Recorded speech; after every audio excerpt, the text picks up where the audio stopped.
இல்ல சார். இல்லவே இல்ல. என்ன பண்ணாங்கன்னு தெரியல எனக்கு. என்ன நடக்குதுன்னு தெரியல சார் சுத்தமா. நான் வந்து ஒரு ஸ்டேஷனுக்கு வர சொல்லுவாங்க சார். வடபழனி ஸ்டேஷன். நான் போவேன் சார். போய் உட்காருவேன். காலைல வர வச்சுட்டு என்ன மத்தியானம், ஈவினிங் நான் இல்ல. ஏன்னா அவங்க அங்க வந்து எஸ்ஐ பேரும் ரேணுகா. அ அ இன்வெஸ்டிகேஷன் ஆஃபீசர் இன்ஸ்பெக்டர் பேரும் வந்து ரேணுகா. நான் இல்ல ரேணுகா, நீ இல்ல ரேணுகான்னு சொல்லிட்டு என்ன அப்படிதான் 1 வருஷமா அலைய வச்சாங்க.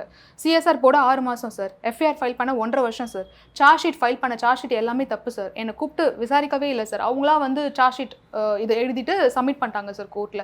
கோர்ட்ல நாங்க பார்க்குறம்போது சார்ஜ் ஷீட் நாங்க குடுக்கவே இல்ல. அவங்களா ஏதேதோ ஸ்டோரி எழுதியிருக்காங்க. அப்புறம் நான் என்ன பண்றேன், திருப்பி ஹைகோர்ட்ல வந்து ஆல்டர் த சார்ஜ் ஷீட் அப்படின்னு சொல்லிட்டு நான் ஹைகோர்ட்ல பெட்டிஷன் போடுறேன். அப்போ ஹானரபிள் ஜட்ஜ் வந்து என்ன சொல்றாங்கன்னா, இந்த சார்ஜ் ஷீட் வந்து நாங்க செல்லாது. நீங்க 4 பேருமே வந்து மெஜிஸ்ட்ரேட் முன்னாடி வந்து போய் சீஃப் கொடுங்க.